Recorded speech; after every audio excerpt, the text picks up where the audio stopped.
Jemaat sekalian, dengarlah panggilan ibadah kita hari ini yang diambil dari Rata 3 ayatnya yang ke-22 hingga 23 yang berbunyi demikian. Tak berkesudahan kasih setia Tuhan, tak habis-habisnya rahmat-Nya, selalu baru tiap pagi, besar kesetiaannya. Bersama kita akan bersaat teduh sejenak, mengarahkan hati dan pikiran kita untuk masuk ke dalam ibadah.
Pertolongan kita datangnya dari Tuhan, pencipta langit dan bumi, dan yang tidak pernah meninggalkan hasil perbuatan tangannya.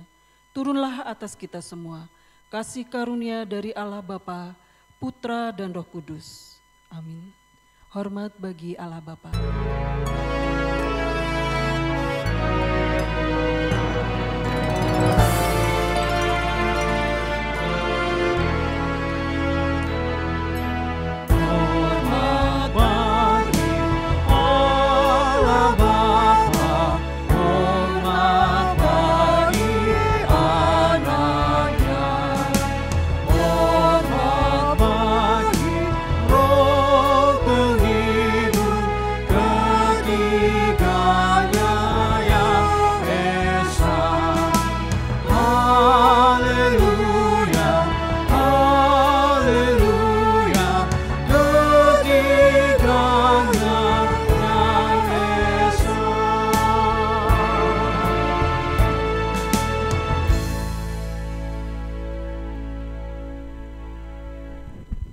Mari kita masuk di dalam doa. Bapa di surga, Allah yang kami sembah dalam nama Tuhan Yesus, kami datang di hadapan-Mu ya Tuhan. Pada pagi hari ini kami menyadari ya Tuhan akan keberdosaan setiap kami ya Tuhan. Ya Tuhan, dengan mulut yang sama kami memuji Tuhan. Mungkin dengan mulut yang sama kami memperkatakan yang buruk tentang orang lain. Dengan pikiran yang sama kami merenungkan firman Tuhan. Mungkin kami memikirkan hal-hal yang buruk ya Tuhan. Ampunilah kami ya Tuhan jika dengan tangan yang sama kami angkat untuk menyembah Tuhan, tapi kami juga melakukan dosa dengan tangan yang sama. Karena itu Tuhan, tahirkan kami, kuduskan kami ya Tuhan, supaya kami dilayakkan di dalam ibadah pada pagi hari ini. Dan kami mengundang Kau hadir tengah-tengah kami ya Tuhan, sehingga ibadah kami sungguh-sungguh menjadi ibadah yang sempurna, tatkala Engkau hadir dan mengampuni kami dan melayakkan kami. Kami serahkan setiap kami dengan sungguh-sungguh datang di hadapan Tuhan. Kiranya Engkau menilik hati kami, dan terima kasih atas anugerah dan pengampunan yang Tuhan berikan bagi kami. Terpujilah nama-Mu ya Bapa, dengar doa kami. Demi nama Tuhan Yesus kami berdoa dan mengucap syukur. Amin.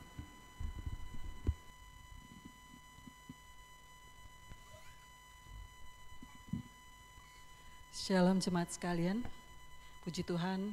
Hari ini kita masih dapat bertemu dalam ibadah secara online, meskipun kita dibatasi oleh ruang dan jarak, tetapi saya percaya setiap kita memiliki motivasi yang sama untuk memuji, memuliakan, dan meninggikan nama-Nya.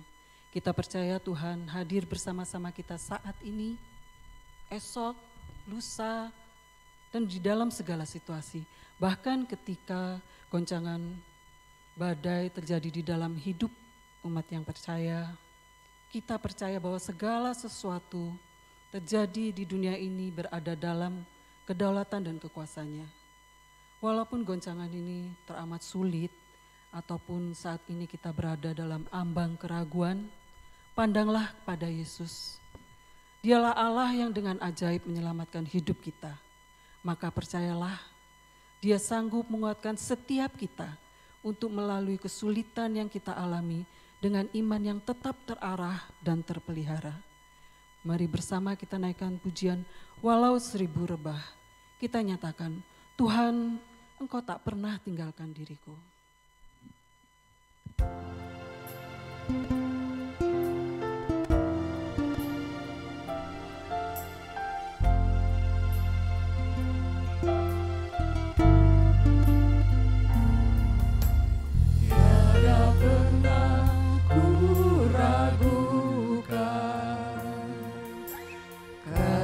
Setiamu ya Tuhan, setiap waktu dalam hidupku, tak pernah Kau tinggalkan. Meski langit tampak suram, awan gelap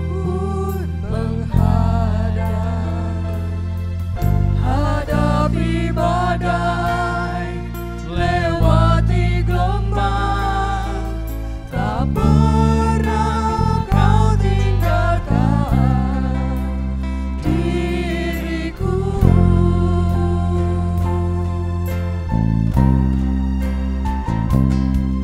Walau 1000 rebah di sisiku, Kau tetaplah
Mari saya undang jemaat untuk bersama-sama kita masuk ke dalam doa.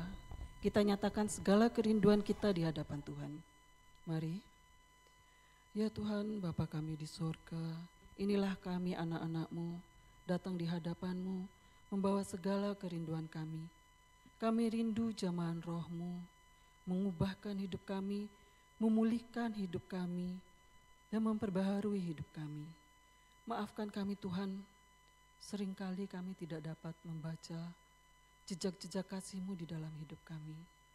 Maafkan kami pula yang sering lalai Tuhan, bahwa Engkau selalu ada bersama kami. Seringkali Tuhan, kami mengasihi-Mu dengan cara yang jauh dari sempurna Tuhan. Namun Tuhan, sungguh kami rindu melalui hidup kami dapat menyenangkan hati-Mu. Bolehlah kiranya Tuhan, jamalah setiap hidup kami untuk dapat Engkau perbaharui. Terima kasih Tuhan. Dalam nama Tuhan Yesus. Amin.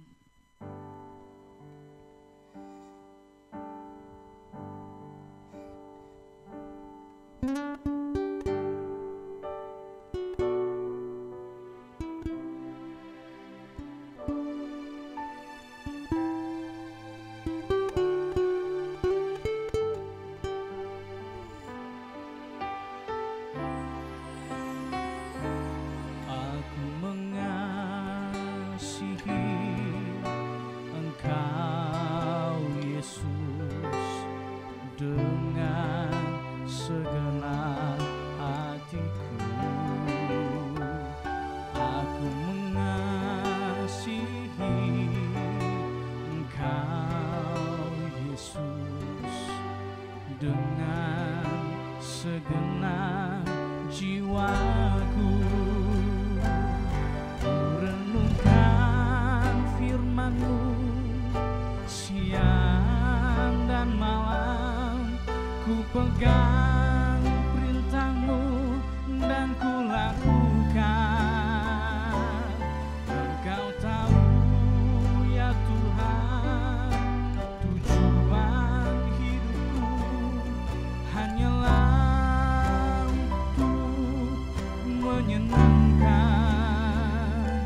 hati-Mu. Mari kita naikkan pujian ini bersama-sama. Kita sambut ibadah firman yang akan disampaikan oleh Evangelis Sulaiman. Engkau Yesus dengan segenap hatiku. Aku mengasihi Engkau Yesus dengan segenap jiwaku. Ku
Shalom Bapak Ibu yang dikasihi oleh Tuhan.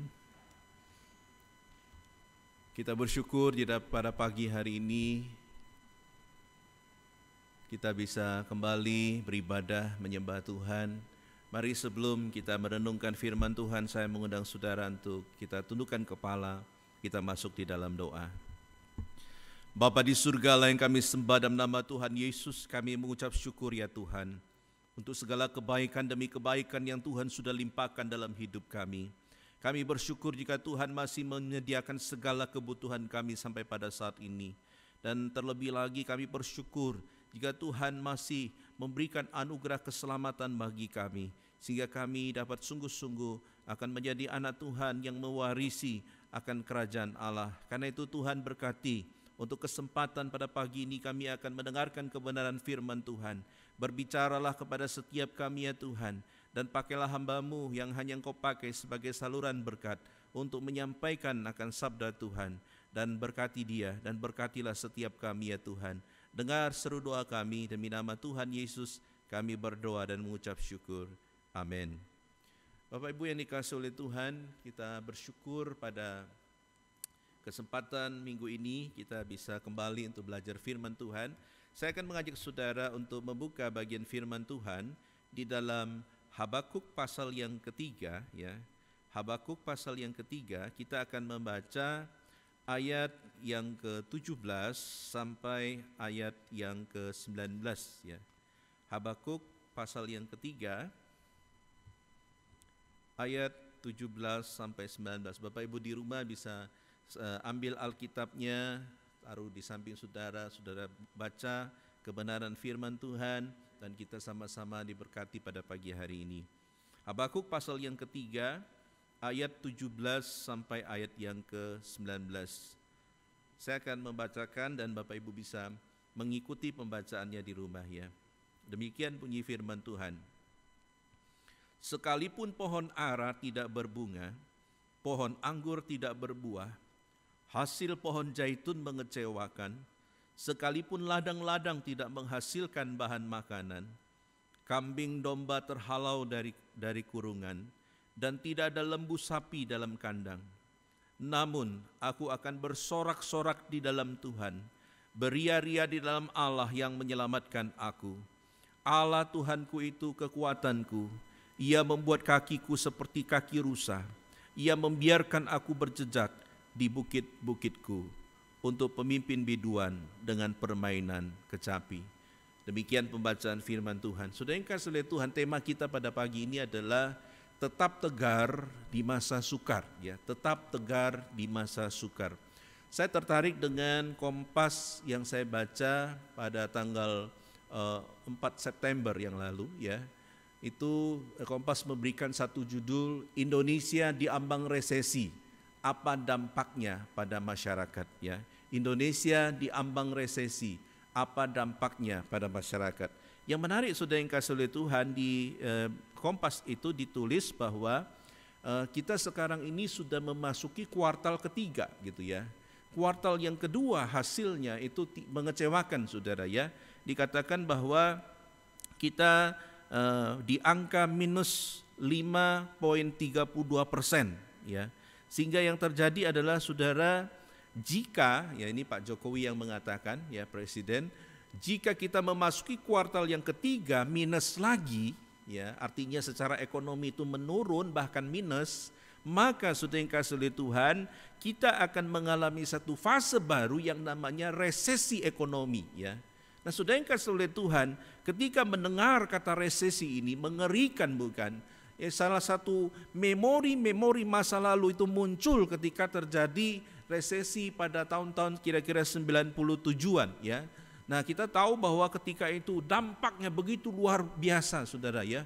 Banyak orang yang bahkan mengalami satu stres yang sampai pada hari ini tidak sembuh-sembuh. Bahkan banyak di antara mereka yang mengakhiri hidupnya saudara ya. Dan saudara yang kasih oleh Tuhan, sehingga ketika mendengar akan terjadi resesi, maka yang muncul dalam pikiran kita adalah, waduh, ini adalah masa-masa sulit. Nah saudara yang kasih oleh Tuhan, tentunya kita bisa berdoa dan berharap ya supaya kondisinya akan menjadi lebih baik bukan? Kita bisa minta kepada Tuhan supaya kita mendapatkan satu anugerah sehingga kita bisa melewati masa-masa itu. Tapi timbul pertanyaan saudara, namun bagaimana jika hal yang buruk itu terjadi di tengah-tengah kita? Artinya kita tidak bisa menghindar, lalu kita berada di tengah-tengah masa-masa yang tidak mengenakan itu. Kenapa saudara yang kasih oleh Tuhan? Kita tahu bahwa dalam hidup ini kita tidak minta, kita tidak merencanakan, tapi yang namanya kesakitan, yang namanya penderitaan, yang namanya kesusahan itu tidak bisa kita hindari, bukan? Kita tidak memilih untuk mengalami satu masa-masa pencobaan, tapi kita banyak kali bertemu dengan masa-masa pencobaan itu. Sehingga saudara yang kasih oleh Tuhan, kesakitan, penderitaan, dan segala sesuatu yang membuat kita menjadi susah adalah sesuatu yang kita tidak bisa hindari, bukan? Nah, saudara yang kasih oleh Tuhan, lalu timbul pertanyaan, bagaimana kita sebagai orang percaya untuk menghadapi masa-masa kesusahan itu, masa-masa yang disebut dengan masa sukar itu. Nah saudara, saya akan mengajak saudara untuk belajar dari seorang tokoh namanya Habakuk ya. Siapakah Habakuk? Dikatakan bahwa Habakuk salah satu daripada masuk kategori nabi-nabi kecil begitu ya. Kalau saudara membaca suratnya, kenapa disebut nabi kecil? Karena memang bukan tubuhnya yang kecil, tapi porsi tulisannya itu tidak banyak begitu ya. Nah saudara yang kasih oleh Tuhan, kalau sudah membaca Habakuk dari pasal yang pertama, kedua, dan yang ketiga di situ ya, kita dapat menemukan Habakuk di pasal yang kedua, dia menekankan bagaimana orang benar itu hidup karena imannya. Nah saudara yang kasih oleh Tuhan, Habakuk adalah seorang hamba Tuhan yang dipakai secara luar biasa. Dan di dalam pasal yang ketiga, dia menyampaikan, yang kita baca pada pagi ini, dia menyampaikan sebuah doa ratapan di hadapan Tuhan ya. Atau kategori dalam bahasa Inggrisnya itu adalah lamentation prayer ya. Nah saudara yang kasih oleh Tuhan, di dalam babak ini saya memberikan satu judul, yaitu babak suram kehidupan saudara ya. Jadi Habakuk mengutarakan babak suram daripada kehidupan yang terjadi dalam konteks pada zamannya.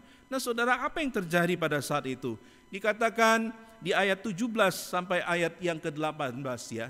Sekalipun pohon ara tidak berbunga, pohon anggur tidak berbuah, hasil pohon zaitun mengecewakan, sekalipun ladang-ladang tidak menghasilkan bahan makanan, kambing domba terhalau dari kurungan, dan tidak ada lembu sapi dalam kandang.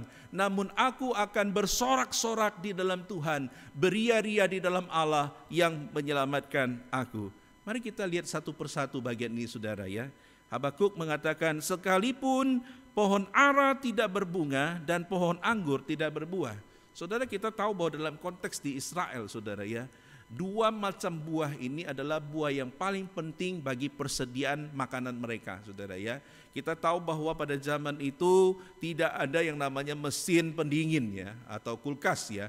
Sehingga saudara yang kasih oleh Tuhan, bangsa Israel biasanya akan memetik sebanyak mungkin buah-buah ini pada musim panen, lalu dikeringkan, dan kemudian buah ara dan buah anggur itu dijadikan sebagai cadangan makanan saudara ya. Itulah kenapa jika pohon ara tidak berbunga, pohon anggur tidak berbuah, maka ini adalah satu tanda buruk untuk memasuki musim dingin yang akan datang. Kenapa saudara? Kita tahu bahwa bahkan semut pun dikatakan tahu ketika akan musim dingin, dia akan menstok makanan. Ketika musim dingin tiba, dia punya cadangan makanan. Nah saudara, apa jadinya kalau ketika akan masuk pada musim dingin yang notabene adalah musim di mana susah untuk menghasilkan segala sesuatu ya. Nah saudara yang kasih oleh Tuhan, bagaimana seandainya pohon ara itu tidak berbunga? Dengan kata lain, kalau tidak berbunga berarti tidak menghasilkan buah. Bagaimana kalau pohon anggur itu tidak menghasilkan buah? Itu berarti tidak punya cadangan makanan untuk musim yang akan datang. Tentu saya yakin dan percaya semua kepala keluarga akan menjadi khawatir dan ketakutan ya. Bapak-bapak, jika engkau berada di rumah lalu engkau tahu bahwa di dapurmu itu berasmu sudah tidak ada, saya yakin engkau tidak akan bisa tidur ya. Kenapa? Karena engkau memikirkan anakmu, memikirkan istrimu, memikirkan orang tuamu, nanti besok mau makan apa ya. Nah saudara yang kasih oleh Tuhan, ini adalah gambaran bagaimana mereka sangat tergantung kepada kedua buah ini. Dan ini adalah sesuatu yang sangat penting bagi mereka. Nah saudara, kalau kita baca lagi dikatakan hasil pohon zaitun mengecewakan. Kalau saudara pernah melihat atau berkesempatan pergi ke Israel, saudara tahu bahwa pohon zaitun adalah pohon yang sangat erat dengan kehidupan umatnya atau bangsa Israel ya. Pohon zaitun ini kalau saudara melihat ya, itu umurnya bisa panjang sekali saudara. Bahkan ada pohon zaitun itu yang usianya sampai ribuan tahun saudara ya. Nah, pohon zaitun ini adalah pohon yang begitu penting karena ketika dipanen buahnya ini diambil lalu diperas begitu ya, dihancurkan untuk mengambil minyaknya. Nah, kalau untuk di Israel biasanya mereka jarang memasaknya, tapi minyak zaitun ini dipakai untuk apa? Biasa pagi-pagi mereka minum ya, sedikit untuk kesehatan. Kemudian itu juga dijadikan campuran sejenis salad begitu ya, sehingga ini adalah salah satu makanan yang mereka butuhkan begitu ya, untuk stamina mereka di dalam memasuki musim dingin begitu ya. Nah, saudara yang kasih oleh Tuhan, bagaimana jadinya jika kebutuhan ini tidak ada? Itu berarti ada satu yang kurang ya, dan ini pasti berpengaruh kepada yang lainnya. Nah, saudara yang kasih oleh Tuhan, yang ketiga bukan hanya pohon zaitun, dikatakan sekalipun ladang-ladang tidak menghasilkan bahan makanan. Ya, kita tahu bahwa konteksnya ini kalau ladang berbicara mengenai gandum, saudara ya. Gandum itu adalah makanan pokok ya, dibuat roti begitu ya. Nah, saudara yang kasih oleh Tuhan, biasanya setelah panen itu gandum akan disimpan, kemudian dijadikan sebagai cadangan nanti memasuki musim dingin. Nah saudara, apa yang terjadi jika ternyata lumbung mereka kosong, ternyata panennya itu gagal, ternyata mereka tidak punya stok makanan? Ini saya katakan bahwa adalah masa-masa yang susah, masa-masa yang sangat menderita bagi orang Israel. Tapi saudara yang kasih oleh Tuhan, bukan itu saja. Kalau saudara perhatikan ya, selanjutnya di ayat 17 bagian D ya, bukan hanya dikatakan ladang-ladang tidak menghasilkan bahan makanan, yang bagian 17 ayat 17 bagian D, kambing domba terhalau dari kurungan. Nah, saudara, kalau kita membaca konteks dalam Alkitab, khususnya Perjanjian Lama dalam konteks orang Yahudi ya, kekayaan seseorang, status seseorang itu diukur dari apa, saudara? Dari berapa banyak kambing domba yang dia punya. Saudara mungkin tahu ya cerita mengenai Lot dan dan juga Abraham ya, Abraham ponakannya Lot ya. Kita tahu juga bagaimana tokoh-tokoh Alkitab itu dihitung kekayaannya berdasarkan kambing domba dan lembu sapi yang dia miliki. Nah, saudara, apa jadinya jika mereka dikatakan kambing domba terhalau dari kurungan? Artinya mereka segala peliharaannya mereka ini menjadi hilang begitu ya, tidak ada di dalam kurungan ya. Sehingga saudara, suplai daging, susu dan juga bulu ya, biasanya kalau domba itu diambil bulunya untuk dijadikan sebagai bahan baku untuk wool ya, untuk pakaian begitu ya.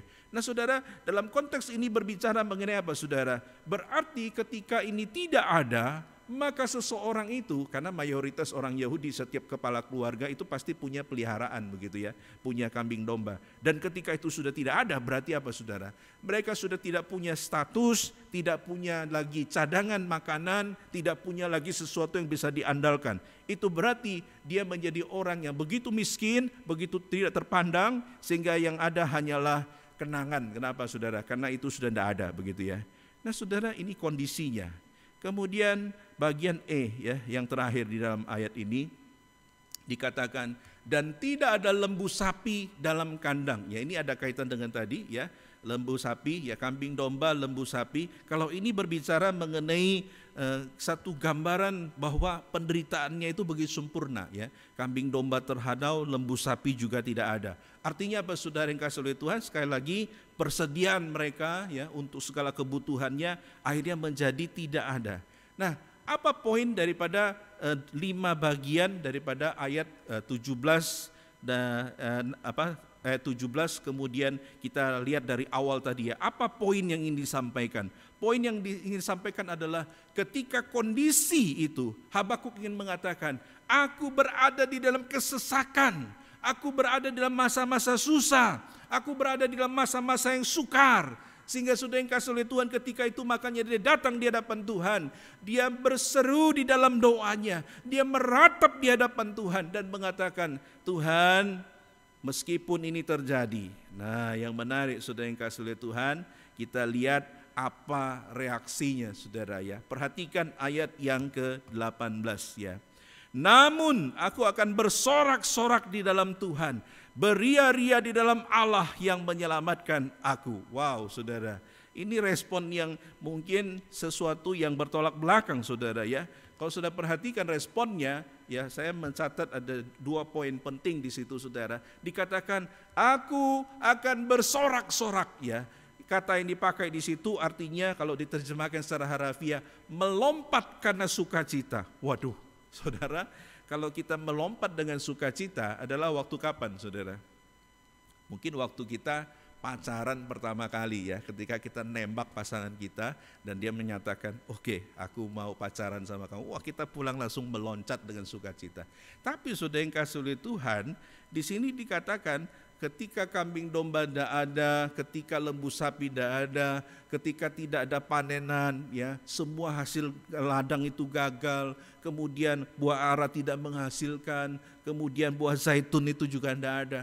Kok bisa dia, responnya adalah dikatakan dia melompat karena sukacita. Mungkin sudah akan berkata, ini Habakuk ini mulai stres ini ya, mulai tidak beres ini ya. Nah saudara yang kasih oleh Tuhan, jangan menyimpulkan dulu, saudara. Kenapa? Karena kalau sudah lihat di poin yang kedua, bukan hanya bersorak-sorak, dikatakan beria-ria. Ya, dari kata gil, ya, gil itu artinya dia berputar-putar, kemudian meluap dengan emosi karena sukacita. Karena sukacita, ya dia putar-putar. Ya, kalau sudah, saya pernah membelikan sesuatu buat anak saya, saudara ya, yang kecil. Ketika dia mendapatkan itu dia senang, lalu dia putar-putar, dia loncat-loncat begitu ya. Nah saudara, itu adalah gambaran. Tapi saudara, itu ketika mendapatkan sesuatu. Kalau ini apa saudara? Kehilangan semuanya, saudara ya. Dalam kondisi kehilangan semuanya dikatakan dia melompat karena sukacita, dia berputar-putar dan meluap dengan emosi karena sukacita. Ini ada sesuatu yang mungkin kita berpikir tidak umum ini ya, saudara ya. Nah saudara perlu tahu siapa Habakuk ya. Habakuk itu dijuluki sebagai the man of faith, saudara ya. Seorang yang dijuluki sebagai seorang yang imannya itu luar biasa. Nah saudara, Habakuk ingin mengatakan, Tuhan, aku tidak pernah menyalahkan Engkau dalam kondisi ini. Tuhan, aku tidak pernah minta sesuatu kepada Engkau dalam kondisi ini. Kenapa? Karena aku yakin bahwa dengan iman saja aku bisa bertahan hidup. Karena dengan iman saja aku bisa melewati semua ini. Makanya Habakuk katakan, meskipun segala sesuatu tidak berjalan sesuai rencana, meskipun aku tidak memiliki segala sesuatu, tapi aku akan melompat karena sukacita. Kenapa? Karena aku memiliki Engkau ya Tuhan. Aku akan berputar-putar dan meluap dengan sukacita. Kenapa? Karena aku memiliki Engkau ya Tuhan. Nah saudara, ini sesuatu yang luar biasa saudara. Ketika saya merenungkan firman Tuhan ini, saya malu di hadapan Tuhan. Kenapa? Apakah saya bisa punya iman seperti Habakuk? Yang ketika kehilangan segala sesuatu bisa melompat dengan sukacita. Ketika apa yang dia miliki menjadi tidak ada, dia bisa berputar-putar dan dengan emosi kegembiraan yang luar biasa. Nah saudara, ini dibutuhkan yang dikatakan sebagai satu gerakan iman. Satu iman yang sungguh-sungguh di hadapan Tuhan. Nah saudara, apa yang kita bisa pelajari dalam bagian ini? Kita bisa belajar pada firman Tuhan melalui bagian ini. Bahwa kerap kali orang Kristen sebaliknya bukan. Kerap kali orang Kristen bukan saja mendapatkan ya, tapi sudah diberkati luar biasa. Kadang-kadang diberkati pun saudara, kita tidak melompat dengan sukacita. Ya, karena sudah sering diberkati lalu menjadi terbiasa saudara ya. Apalagi ketika dia tidak diberkati oleh Tuhan, maka yang keluar dari dalam mulutnya, yang berasal dari hatinya adalah satu komplain kepada Tuhan, marah kepada Tuhan. Tuhan, kenapa sekarang bisnisku gagal? Tuhan, kenapa keluargaku gagal? Tuhan, kenapa anak-anakku gagal? Tuhan, kenapa keluargaku berada di ujung daripada tanduk ya Tuhan? Mungkin saudara berkata demikian. Saudara, kita harus malu kepada Habakuk. Kenapa saudara? Habakuk mengatakan, Tuhan, aku tidak minta apa-apa. Meskipun segala sesuatu dariku Engkau ambil, meskipun kondisiku tidak baik, meskipun aku tidak punya apa-apa, tapi aku masih memiliki Engkau ya Tuhan. Wow saudara, ini yang namanya the man of faith saudara ya. Kita harus belajar, saudara, bagaimana tidak menggantungkan hidup kita kepada sesuatu yang di luar yang kita miliki, tapi menggantungkan sesuatu kepada Tuhan. Nah, orang yang demikian dalam situasi yang sukar, dia akan tetap tegar, dia akan tetap kuat. Kenapa, saudara? Karena dia tidak bergantung kepada apa yang dia miliki, dia tidak bergantung kepada apa yang dia punyai, tapi dia bergantung kepada Tuhan. Nah, saudara yang kasih lihat Tuhan, lalu timbul pertanyaan, ya, mengapa Habakuk tetap bisa bersukacita, ya? Mengapa Habakuk tetap bisa bersukacita? Nah, saudara, saya pernah nonton satu acara di televisi dulu, namanya Oprah Winfrey Show, ya.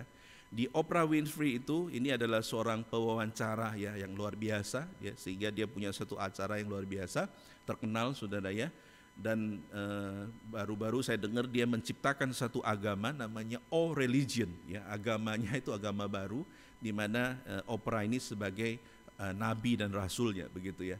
Tapi saya tidak membahas mengenai kehidupannya, cuma saya membahas bagaimana dalam satu episode dia pernah membahas mengenai bagaimana menselebrasi kegagalan, ya, how to celebrate failure, ya. Nah, saudara yang kasih oleh Tuhan, dia memberikan beberapa contoh-contoh kehidupan. Ada seorang yang baru di PHK, ya, PHK, putus hubungan kerja. Ketika dia pulang, saudara, dia ketemu dengan pacarnya, lalu pacarnya mengatakan, ya, hubungan kita cukup sampai di sini. Nah, saudara yang kasih oleh Tuhan, lalu gadis ini atau perempuan ini pulang ke apartemennya, lalu dalam kesedihan dia berpikir, ngapain aku sedih, ya? I want to celebrate, ya. Aku ingin merayakan. Lalu dia telepon semua temannya, ngumpul di apartemennya, dan dia bikin party, saudara, ya. Nah, ketika dia bikin party, lalu temannya tanya, kamu ngapain, dalam rangka apa? Kan ulang tahun sudah lewat, kamu naik pangkat ya? Semua bertanya, kamu jadian ya? Lalu dia mengatakan, enggak, I want to celebrate my failure. Aku ingin menselebrasi, merayakan kegagalanku. Nah, saudara, itu sesuatu yang tidak lazim, bukan, ya? Saya mau katakan itu gambaran yang sama yang terjadi dalam kehidupan Habakuk. Tapi pertanyaannya adalah, saudara, apa yang menjadi rahasianya, ya? Nah, rahasianya adalah, saudara, kalau saudara perhatikan di ayat 19, dikatakan gini, ya, Allah Tuhanku itu kekuatanku, Ia membuat kakiku seperti kaki rusa, Ia membiarkan aku berjejak di bukit-bukitku. Nah, saudara yang kasih oleh Tuhan, dalam ayat 19 kita tahu bahwa Ia menjadikan Tuhan sebagai satu-satunya sumber kekuatannya dia. Dan dia menjadikan Tuhan bukan salah satu, tapi satu-satunya kekuatan bagi dia. Sehingga dia bisa bertahan. Hanya ketika dia menjadikan Tuhan sebagai sumber kekuatan, maka dia bisa bertahan. Kenapa, saudara yang kasih oleh Tuhan? Kalau saudara perhatikan, di situ Habakuk menggunakan satu metafora atau satu perumpamaan, satu perbandingan. Dia akan mengatakan, Ia membuat kakiku seperti kaki rusa, saudara, ya. Ia membiarkan aku berjejak di bukit-bukitku. Saudara, di Israel ada macam-macam rusa atau deer, ya. Salah satunya adalah satu spesies yang dikatakan sebagai the mountain deer, ya, atau rusa gunung, ya. Nah, rusa gunung ini berbeda dengan rusa pada umumnya. Kenapa? Karena dia mempunyai lang atau paru-parunya itu lebih besar, sehingga dia bisa beradaptasi dengan ketinggian. Dan kalau biasanya kalau manusia, ya, kita kalau naik ke ketinggian, oksigen makin sedikit, itu akan susah bernafas, ya. Tapi tidak terjadi kepada rusa ini. Dia makin tinggi, dia biasa aja, saudara, ya. Dan bukan itu saja, nilai plusnya adalah dia mempunyai kaki yang kuat, saudara yang kasih oleh Tuhan, ya. Rusa gunung ini kalau dia semakin terdesak, dia akan naik, saudara. Dia akan naik. Dan gampang sekali bagi dia untuk naik, begitu, ya. Kenapa? Karena dia mempunyai otot kaki yang kuat dan luar biasa. Dan kakinya ini menjadi alat atau menjadi senjatanya. Nah, saudara yang kasih oleh Tuhan, mengapa dia menggunakan ilustrasi ini, saudara? Kenapa, saudara? Karena Habakuk tahu bahwa semakin dia terdesak, Tuhan memberikan dia kekuatan. Dia makin naik. Artinya apa, saudara? Semakin dia dalam kesusahan, semakin dia dalam masa sukar, dia semakin tegar untuk bertemu dengan Tuhan. Dia semakin rindu untuk bersekutu dengan Tuhan. Dia semakin rindu mencari Tuhan. Seperti rusa itu makin terdesak makin naik, makin terdesak makin naik. Nah, saudara yang kasih oleh Tuhan, ini gambarannya begitu indah, bukan, ya? Nah, ini adalah salah satu contoh bahwa Kalau saudara dan saya berada dalam kesukaran pada saat ini, saudara jangan takut saudara ya. Tuhan sedang melatih otot kaki kita, semakin naik, semakin naik, semakin naik, sehingga kita makin mengalami kesukaran, makin kita semakin dekat kepada Tuhan. Tapi saudara, celakanya sekarang adalah banyak orang justru dalam kesesakan, kesukaran, dia meninggalkan Tuhan. Dan ini bukan sesuatu tindakan yang benar saudara.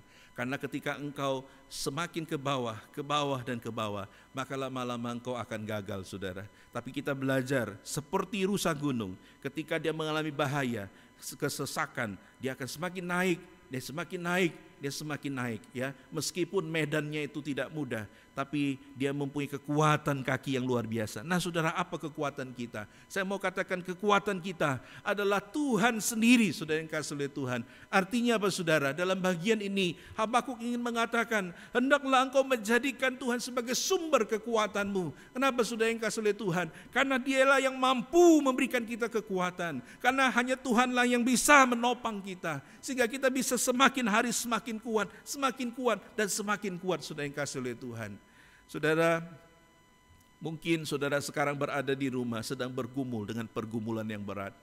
Mungkin saudara mengatakan, Tuhan tidak mengerti rasa sakitku, Tuhan tidak mengerti keluh kesahku, Tuhan tidak mengerti deritaku. Saya mau katakan sebagai hamba Tuhan, firman Tuhan mengatakan bahwa Tuhan mengerti. Kenapa saudara? Karena Tuhan pernah menjelma menjadi manusia.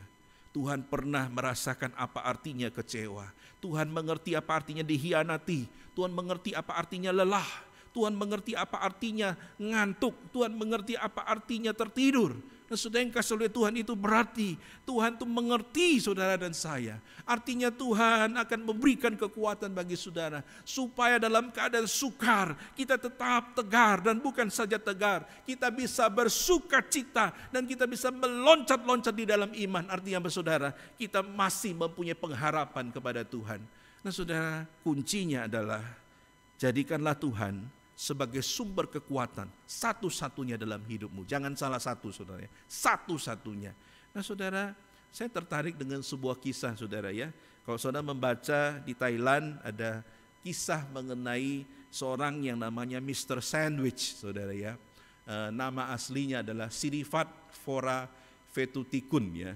Namanya agak susah begitu ya, tapi saya panggil Mr. Sandwich begitu ya. Nah, kenapa? Apa yang spesial dari Mr. Sandwich ini? Dikatakan pada tahun 1997 ya, sebelum terjadi krisis besar, ini Mr. Sandwich adalah seorang yang kaya raya saudara ya. Dia memiliki usaha properti yang besar di Thailand. Dia dijuluki sebagai miliarder di sana. Nah saudara, tapi dia mempunyai satu kebiasaan saudara. Dia suka berjudi saudara ya. Bahkan satu malam dia bisa menghabiskan 2 miliar ya, dengan mudah sekali. Nah saudara yang kasih oleh Tuhan, puncaknya terjadi resesi ekonomi tahun 97, dan dia mengalami hutang bisnis yang luar biasa, 180 miliar. Dan semua asetnya disita, bahkan dia mengalami kebangkrutan yang luar biasa. Bahkan banyak temannya itu yang bunuh diri dan meninggal. Tapi apa yang terjadi dengan Mr. Sandwich? Dikatakan dia punya satu moto apa saudara ya, lebih baik bangkrut daripada mati saudara ya. Lebih baik bangkrut daripada mati. Dan ketika itu saudara, dia tidak bunuh diri ya. Dikatakan Mr. Sandwich ini dalam perenungannya dia mengatakan, aku harus bangkit ya. Aku harus bangkit, aku tidak boleh digagalkan oleh kondisi. Lalu apa yang dilakukan saudara? Dari seorang konglomerat yang luar biasa, dikatakan dia menanggalkan segala kesombongannya, dia menanggalkan segala yang dikatakan kebanggaannya, dia turun ke jalan dan dia menjual satu produk sandwich yang dia buat sendiri saudara ya. Dia menjajakan di pinggir jalan. Dan menurut testimoninya di hari pertama ketika dia menjual, orang mengenali dia. Ya pasti kenal saudara, kalau di Indonesia misalkan ya, yang jual sandwich itu Erick Thohir misalkan ya. Atau siapa ya, konglomerat di Indonesia, Abu Rizal Bakri mungkin ya. Mungkin kita tahu, oh ini kan konglomerat. Atau Hotman Paris ya, Anda bisa bayangkan tiba-tiba Hotman Paris jualan bakso di depan misalkan ya. Mungkin kita akan ketawa, loh ini kan Hotman Paris ya. Nah saudara yang kasih lihat Tuhan, dari testimoni yang dia mengatakan di hari pertama waktu dia jualan, dia malu sekali saudara. Kenapa? Karena ada orang beli lalu mengatakan, loh bukankah engkau milioner itu? Kenapa engkau jualan sandwich sekarang? Dia hanya bisa terdiam dan tersenyum, saudara. Dan dia menahan rasa malu, tapi dia tetap berjualan sampai pernah diusir sama Satpol PP ya, kalau di Indonesia itu ya, karena dia berjualan di pinggir jalan. Dan syukurnya pada hari yang pertama dikatakan dia bisa menjual 40 sandwich dan dia begitu happy sekali. Dan singkat cerita, saudara, karena ketekunannya, karena keuletannya di tengah masa sukar itu, dikatakan beberapa tahun kemudian asetnya sudah mencapai sekarang ya, bisnis sandwichnya aja bisnisnya itu 45 miliar, saudara ya. Sekarang merambah ke bisnis minuman, ke macam-macam hiburan dan lain sebagainya. Artinya apa, saudara yang kasih oleh Tuhan? Dia mengatakan lebih baik bangkrut, lebih baik malu daripada mati. Artinya apa, saudara? Saya mau berkata kepada saudara yang berada di rumah sekarang, jangan engkau putus asa dalam masa kesusahanmu. Jangan kesukaran membuat engkau akhirnya berpikir, ya sudah aku mengakhiri hidup. Kenapa, saudara? Karena mati itu lebih mudah ya, tapi yang susah adalah menghadapi kehidupan. Dan Mr. Sandwich ini, dia tidak mau dikalahkan oleh kesukaran itu, dan dia bangkit, saudara. Dan bukan hanya bangkit, dia membuktikan kepada dunia bahwa dia bisa menjadi sukses kembali. Nah, saudara, ini adalah satu penyemangat bagi saudara dan saya. Mungkin ini orang yang tidak mengenal Tuhan, tapi saudara yang kasih oleh Tuhan, bukankah kita adalah orang yang percaya? Kalau kita orang percaya, saya yakin kita lebih luar biasa, bukan? Kenapa, saudara yang kasih oleh Tuhan? Karena saya mengamini apa yang dikatakan oleh seorang pendeta ya, yang bernama Robert Schuller ya. Dia mengatakan, dia seorang pendeta yang terkenal di Amerika, seorang penulis buku, seorang televangelist ya, yang sering berkhotbah di televisi. Dia mengatakan ya, tough time never lasts ya. Waktu-waktu yang sulit itu tidak akan bertahan lama. But tough people do. Tapi orang-orang yang tangguh itu akan bertahan seterusnya ya. Nah, saudara yang kasih oleh Tuhan, mungkin kita mengalami masa-masa susah sekarang, masa-masa sukar sekarang, tapi kita tahu di dalam otak kita sudah tahu bahwa ini tidak akan berlangsung lama. Ini pasti akan ada endingnya, kita mengimani itu. Tapi saudara yang kasih oleh Tuhan, yang tidak ada endingnya adalah orang yang tangguh. Apa itu orang yang tangguh? Dalam perspektif kekristenan adalah orang yang hidupnya bergantung kepada Tuhan. Orang yang seperti diceritakan oleh Habakuk. Kenapa, saudara? Karena orang yang mengandalkan Tuhan, orang yang kekuatannya Tuhan adalah Tuhan, orang yang kekuatannya seperti rusa yang kakinya yang begitu kuat makin lama makin naik. Orang yang demikianlah akan bisa sungguh-sungguh memperoleh satu keberhasilan dalam hidupnya. Dan orang-orang itu yang disebut sebagai tough people, orang-orang yang tangguh. Dan saudara yang kasih oleh Tuhan, waktu ini akan berakhir ya, kesusahan-kesusahan akan berakhir. Tapi orang-orang yang tangguh, dia akan bisa melewati segala masa, segala era, mau kesusahan. Kalau kita bisa melewati krisis di masa lampau, mengapa kita tidak mengimani bahwa kita bisa maju untuk mengatasi masa-masa susah ini?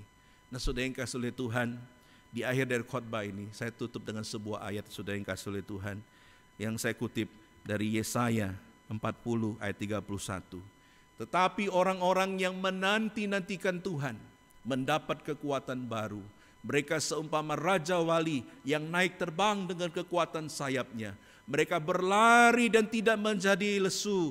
Mereka berjalan dan tidak menjadi lelah. Artinya apa, saudara yang kasih oleh Tuhan?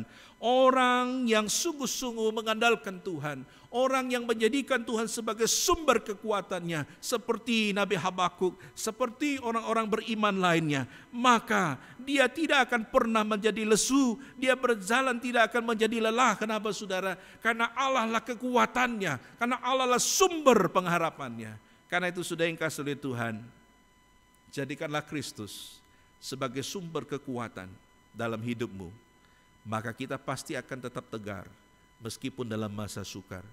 Mungkin saudara mengatakan, aku orang paling susah di dunia. Saya mau katakan, banyak orang lebih susah dari saudara. Tapi jangan pernah putus asa. Semakin engkau mengalami kesusahan, ingat, berseru kepada Tuhan, minta kekuatan, andalkan Tuhan. Dan Tuhan akan menguatkan hidupmu sehingga engkau makin kuat, dan engkau menjadi orang yang tangguh untuk bisa melewati masa-masa sulit ini. Pertanyaannya adalah, maukah saudara dan saya untuk sungguh-sungguh mengamini kebenaran firman Tuhan dan kita menjadi orang yang tegar di tengah-tengah masa yang sukar? Mari kita berdoa. Bapa di surga, ampuni kami ya Tuhan.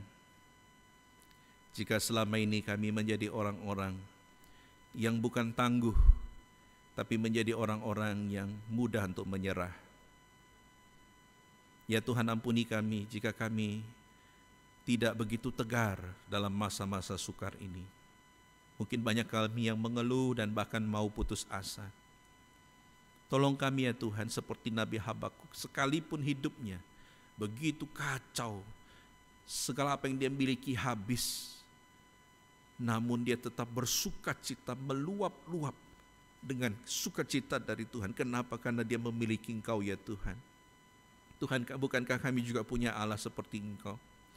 Tolonglah kami ya Tuhan, supaya kami sungguh-sungguh hidup mengandalkan Engkau, karena Engkaulah sumber kekuatan kami ya Tuhan satu-satunya. Dan kami rindu biarlah Engkau memberkati akan setiap kami ya Bapa. Kami serahkan sepenuhnya dalam tangan Tuhan. Tuhan pimpin sertai ya Bapa. Dengar seru doa kami. Demi nama Tuhan Yesus kami berdoa. Saudara, kita juga akan berdoa, dan saya akan mendoakan bagi bangsa dan negara yang akan kita doakan bersama-sama. Mari kita berdoa. Bapa di surga yang kami sembah dalam nama Tuhan Yesus. Ya Tuhan, Engkau tahu bahwa saat ini bangsa kami dan bahkan hampir seluruh dunia mengalami masa-masa sulit ya Tuhan. Tuhan, biarlah Engkau jangan pernah memalingkan wajah-Mu kepada negara kami ya Tuhan. Tapi sinarilah bangsa kami dengan kasih-Mu, anugerah-Mu ya Tuhan. Berbelas kasihanlah kepada Indonesia ya Tuhan, kepada kota Surabaya di mana kami berada. Biarlah Engkau memulihkan ya Tuhan, supaya COVID-19 ini bisa berlalu dengan cepat ya Bapa. Dan hamba berdoa menyerahkan Tuhan bahwa memberkati semua orang-orang yang terlibat ya Tuhan. Engkau memberikan mereka kesehatan, hikmat, kekuatan dan pertolongan. Jauhkan mereka dari segala mara bahaya. Dan Engkau memberkati para aparat ya Tuhan, mulai daripada presiden, wakil presiden sampai kepada RT RW kami serahkan dalam tangan Tuhan. Engkau memberkati, berikan mereka hati yang takut akan Tuhan. Dan kami rindu ya Tuhan, supaya masa-masa sukar ini akan berlalu ya Tuhan. Dan hamba berdoa menyerahkan Tuhan memberkati juga setiap jemaat-Mu, supaya sungguh-sungguh Engkau berkati dalam usaha pekerjaan mereka ya Tuhan. Mungkin saat ini banyak di antara mereka yang bergumul dengan kebutuhan sandang pangan dan papan mereka ya Tuhan. Tuhan, biarlah Engkau mendengar keluh kesah mereka, Engkau mendengar permohonan mereka ya Tuhan, dan Engkau akan membukakan tingkap-tingkap langit untuk mencurahkan berkat-Mu ke atas mereka ya Tuhan. Terpujilah nama-Mu ya Bapa, kami serahkan sepenuhnya dalam tangan Tuhan. Dengarlah doa syafaat kami yang jauh dari sempurna ini ya Tuhan. Dengan iman kami memohon, dan dengan iman kami menantikan jawaban dari Tuhan. Dengar seru doa kami. Demi nama Tuhan Yesus kami berdoa dan mengucap syukur. Haleluya. Amin.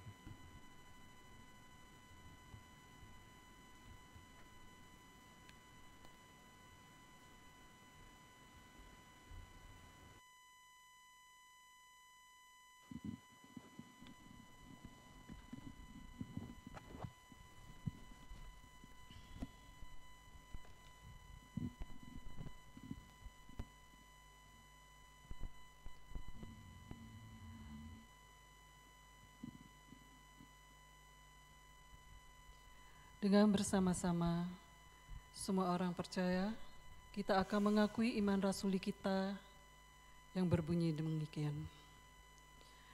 Pengakuan iman rasuli. Aku percaya kepada Allah, Bapa yang Maha Kuasa, Khalik langit dan bumi, dan kepada Yesus Kristus, Anaknya yang tunggal Tuhan kita, yang dikandung dari Roh Kudus, lahir dari anak darah Maria, yang menderita sengsara di bawah pemerintahan Pontius Pilatus, disalibkan, mati dan dikuburkan, turun ke dalam kerajaan maut. Pada hari yang ketiga, bangkit pula dari antara orang mati, naik ke surga, duduk di sebelah kanan Allah, Bapa yang Maha Kuasa, dan dari sana Ia akan datang untuk menghakimi orang yang hidup dan yang mati. Aku percaya kepada Roh Kudus, gereja yang kudus dan am, persekutuan orang kudus, pengampunan dosa, kebangkitan tubuh, dan hidup yang kekal. Amin. Firman Tuhan telah disampaikan. Kiranya kita sebagai orang percaya dapat menjaga iman kita agar tepat tertuju kepada Tuhan Yesus, dan melalui saat sukar ini dengan tetap memandang kemuliaan Tuhan. Tiba saatnya bagi kita untuk memberikan persembahan yang terbaik bagi Tuhan, saudara-saudara dapat melakukannya dengan mentransfer melalui rekening. Mari kita pujikan, tak henti ku puji Dia.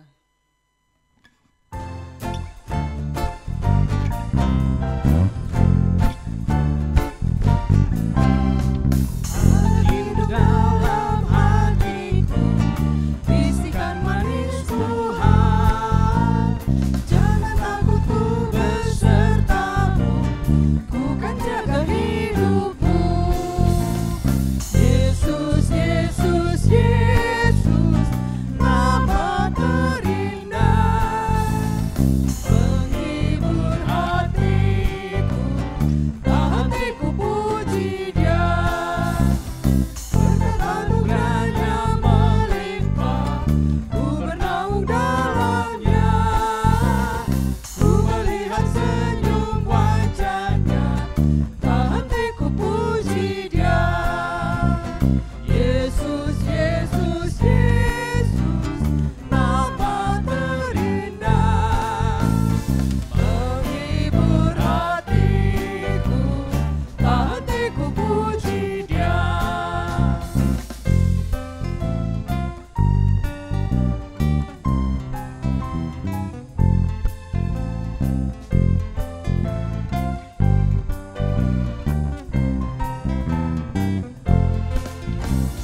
Berkat anugerahnya melimpah, ku bernaung dalamnya, ku melihat senyum wajahnya, tak henti ku puji Dia. Yesus, Yesus, Yesus, nama terindah, penghibur hatiku, tak henti ku puji Dia.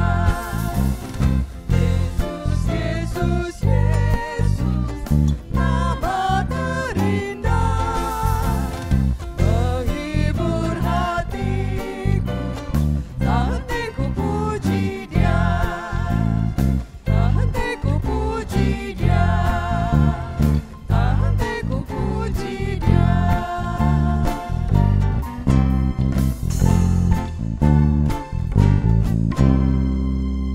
Mari kita berdoa. Terima kasih Tuhan atas kesempatan yang Engkau berikan pada setiap kami untuk dapat beribadah melalui online. Meskipun kami terpisah oleh jarak, tapi kami percaya Roh-Mu bekerja bagi setiap kami. Tuhan, saat ini kami mau mempersembahkan persembahan kami, kiranya Engkau dapat gunakan sebagai alat untuk kemuliaan-Mu saja. Tuhan, berkati setiap anak-anak-Mu yang mengelolanya, berilah hikmat bagi anak-anak-Mu yang mengelolanya. Terima kasih Tuhan, di dalam nama Tuhan Yesus. Amin. Segala pujian serta hormat hanya bagi kemuliaan Allah Bapa yang di surga. Doksologi, doa berkat akan disampaikan oleh Evangelis Sulaiman Tanjung.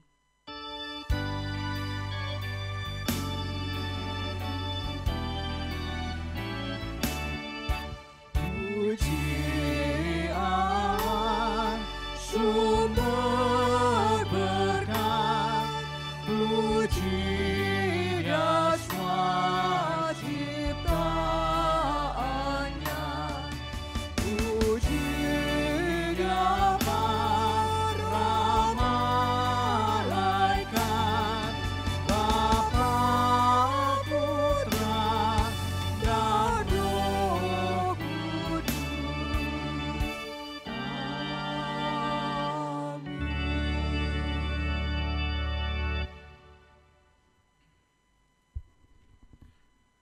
Jemaat yang dikasihi oleh Tuhan, arahkanlah hati dan pikiranmu kepada Tuhan dan terimalah berkat daripadanya. Kiranya kasih karunia daripada Allah Bapa, kekuatan dan penopangan dari Tuhan kita Yesus Kristus, anugerah dan penghiburan dari Allah Roh Kudus akan memampukan saudara dan saya untuk sungguh-sungguh hidup mengandalkan Tuhan sebagai sumber kekuatan kita satu-satunya, mulai saat ini sampai selama-lamanya. Amin.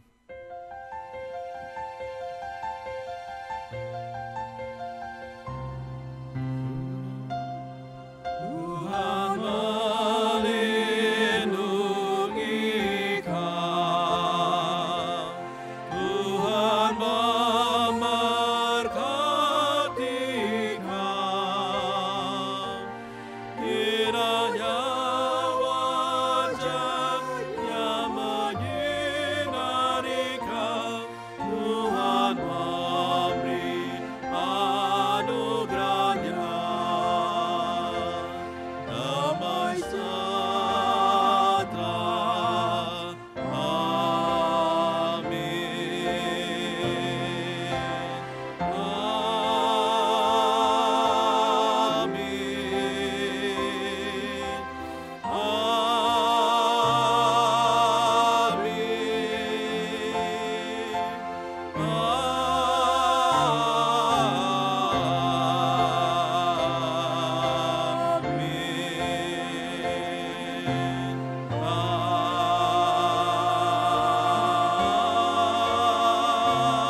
Jemaat dipersilakan duduk saat teduh, dan kiranya Tuhan memberkati kita sepanjang hari ini.